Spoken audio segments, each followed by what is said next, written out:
kawan, sakniki sareng-sareng kali Ustadzah sinau babagan sandangan nggih. Kala wingi putra-putra sampun nyatet teng buku tulis basa Jawa materi sandangan. Sakniki Ustadzah badhe nerangake materi sandangan. Disimak nggih.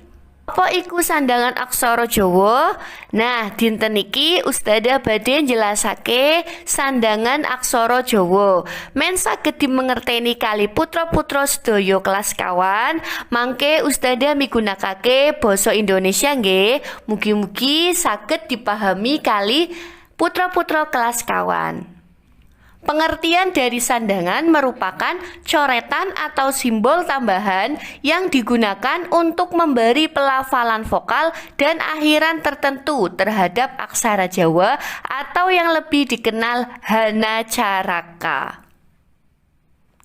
Nah, jenis-jenis sandangan itu ada 3 ya anak-anak. Yang pertama sandangan suara, yang kedua sandangan panyigek, dan yang ketiga sandangan wianjana. Hari ini kita akan bahas satu persatu ya. Yang pertama adalah sandangan suara. Apa itu sandangan suara? Sandangan yang digunakan untuk mengganti huruf vokal, yaitu U, I, E, dan O. Terdiri dari suku, wulu, pepet, taling, dan taling tarung. Berikut ini adalah jenis-jenis sandangan suara. Yang pertama kita akan bahas yaitu suku. Nah, suku penulisannya berada di bawah aksara Jawa. Kegunaan dari suku ini yaitu untuk mengganti atau memberi vokal U. Contoh penggunaan sandangan suku. Perhatikan ya anak-anak. Contohnya di sini tuku buku. Maka anak-anak menulisnya dengan huruf aksara Jawa ta, kemudian dikasih suku, aksara Jawa ka dikasih suku, aksara Jawa ba dikasih suku, aksara Jawa ka dikasih suku. Lanjut di sandangan suara yang kedua yaitu wulu. Wulu penulisannya berada di atas huruf aksara Jawa. Wulu digunakan untuk mengganti atau memberi huruf vokal I. Contoh sandangan wulu, perhatikan ya. Sapi siji, sa ditulis, kemudian pa ditulis dan diberi wulu. Kemudian sa ditulis diberi wulu, ja ditulis diberi wulu. Sandangan suara yang ketiga adalah pepet. Pepet penulisannya berada di atas aksara Jawa. Pepet digunakan untuk mengganti atau memberi huruf vokal E. Contoh, kebo telu. Berarti penulisannya aksara Jawa ka dikasih pepet, be, kemudian ta dikasih pepet, kemudian la dikasih suku. Ada pengecualian ya anak-anak. Untuk aksara ro dan lo tidak boleh menggunakan pepet. Jadi untuk bunyi re dan le harus menggunakan pacere dan ngolelet. Yang pertama kita akan bahas pocere. Pocere penulisannya berada di atas garis sama seperti menulis aksara Jawa lainnya. Kegunaannya untuk mengganti aksara re. Contoh, reco bukan menggunakan aksara ro di pepet tetapi menggunakan pocere. Nah, kemudian huruf co. Kita lanjut ke pengecualian yang kedua yaitu ngolelet. Ngolelet digunakan untuk mengganti aksara le. Contohnya, lego. Lego bukan menggunakan la di pepet, tetapi menggunakan ngolelet, kemudian huruf aksara Jawa go. Yang selanjutnya kita belajar aksara swara yang keempat yaitu taling. Taling penulisannya berada di depan aksara Jawa. Aksara swara taling digunakan untuk memberi atau mengganti huruf E. Contoh, lele keli. Tulis dulu taling, kemudian aksara la, kemudian taling lagi la, kemudian taling lagi ka, kemudian la dikasih wulu. Kita lanjut ke sandangan suara yang kelima, yaitu taling tarung. Taling tarung penulisannya berada di depan dan di belakang aksara Jawa atau mengapit aksara Jawa. Kegunaan dari taling tarung ini untuk mengganti atau memberi huruf vokal O. Contoh, soto kebo. Penulisannya adalah tulis taling tarung di antara aksara sa, kemudian tulis taling tarung di antara aksara ta, dan aksara ka diberi pepet, kemudian yang terakhir be diapit oleh taling tarung, dibaca soto kebo. Yang selanjutnya sandangan yang kedua adalah sandangan panyike, yaitu digunakan dalam penulisan aksara Jawa sebagai penanda untuk menutup konsonan di akhir suku kata. Terdiri dari layar, wigyan, cecak, dan pangkon. Simak ya, kita akan bahas satu persatu. Jenis sandangan panyike yang pertama adalah layar. Nah, layar penulisannya berada di atas huruf aksara Jawa. Kegunaan dari layar ini untuk menandai suku kata yang berakhiran R. Contoh sandangan panyike layar. Pasar buyar. Anak-anak tulis dulu Pak, kemudian tulis sa dikasih layar, kemudian huruf B dikasih suku, huruf ya dikasih layar. Pasar buyar.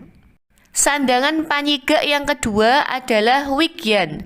Wigyan penulisannya berada di belakang aksara Jawa. Wigyan digunakan untuk menandai suku kata yang berakhiran H. Contoh, gajah obah. Tulis aksara G, kemudian aksara J agar berbunyi H tulis wigyan, kemudian aksara Jawa H, aksara Jawa B, dan dikasih wigyan lagi. Selanjutnya jenis sandangan panyike yang ketiga adalah cecak. Cecak penulisannya berada di atas aksara Jawa. Cecak digunakan untuk menandai suku kata yang berakhiran NG atau eng. Contoh, tukang tarung. Aksara ta dikasih suku, aksara ka, kemudian dikasih cecak, aksara ta, kemudian aksara ra dikasih suku dan dikasih cecak. Jenis sandangan panyike yang keempat adalah pangkon. Pangkon penulisannya berada di belakang aksara Jawa.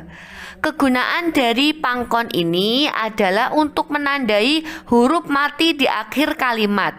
Pangkon tidak boleh digunakan untuk konsonan yang berakhiran R, H, dan NG atau eng karena sudah diwakili layar, wigyan, dan cecak. Kita masuk ke contoh soalnya. Semar mesem. Sa-nya aksara sa dikasih pepet, kemudian ma dikasih layar, kemudian aksara ma dikasih taling karena bunyinya me. Kemudian aksara sa dikasih pepet. Dan yang terakhir ditulis aksara ma. Agar aksara ma bisa mati jadi M, maka dikasih pangkon. Jenis sandangan yang ketiga adalah sandangan wianjana. Sandangan wianjana digunakan sebagai penanda gugus konsonan atau dua konsonan dalam aksara Jawa yang akan membentuk suatu suku kata. Sandangan wianjana terdiri dari cakra, keret, pengkal, panjingan wa, dan panjingan la. Jenis sandangan wianjana yang pertama adalah cakra. Cakra penulisannya berada di bawah aksara Jawa. Nah, sandangan wianjana cakra digunakan sebagai penanda gugus konsonan yang unsur terakhirnya ra. Contoh, prajurit. Tulis aksara pa, kemudian di bawah aksara pa dikasih cakra agar berbunyi pra. Kemudian ja, tulis aksara ja diberi suku, kemudian aksara ra diberi wulu, dan yang terakhir aksara ta. Agar mati menjadi t, maka diberi pangkon. Sandangan wianjana yang kedua adalah keret. Keret penulisannya berada di bawah aksara Jawa. Keret digunakan sebagai penanda gugus konsonan yang unsur terakhirnya re. Kita masuk ke contoh soal. Contoh soalnya kretek. Anak-anak tulis aksara Jawa K, kemudian agar bisa berbunyi kre, maka diberi keret di bawahnya. Kemudian tulis aksara ta diberi pepet, dan yang terakhir aksara g. Agar g-nya mati menjadi huruf G, maka diberi pangkon. Yang selanjutnya adalah pengkal. Pengkal penulisannya berada di samping aksara Jawa. Penggunaan pengkal digunakan sebagai penanda gugus konsonan yang unsur terakhirnya ya. Contoh, gebyah. Penulisannya tulis aksara Jawa g dikasih pepet, kemudian aksara b. Agar bisa berbunyi byah, maka kasih pengkal, kemudian dikasih wigyan di belakangnya agar berbunyi gebyah. Yang selanjutnya, yang kelima adalah panjingan wa. Penulisannya berada di bawah aksara Jawa. Panjingan wa digunakan untuk penanda gugus konsonan yang unsur terakhirnya wa. Kita masuk ke contoh soal. Kuali. Kuali tulis aksara K, kemudian diberi panjingan wa di bawahnya. Setelah itu tulis aksara la dan diberi wulu di atasnya. Sandangan wianjana yang terakhir adalah panjingan la. Penulisannya berada di bawah aksara Jawa. Panjingan la digunakan untuk penanda gugus konsonan yang unsur terakhirnya la. Kita masuk ke contoh soal. Contoh soalnya kelapa.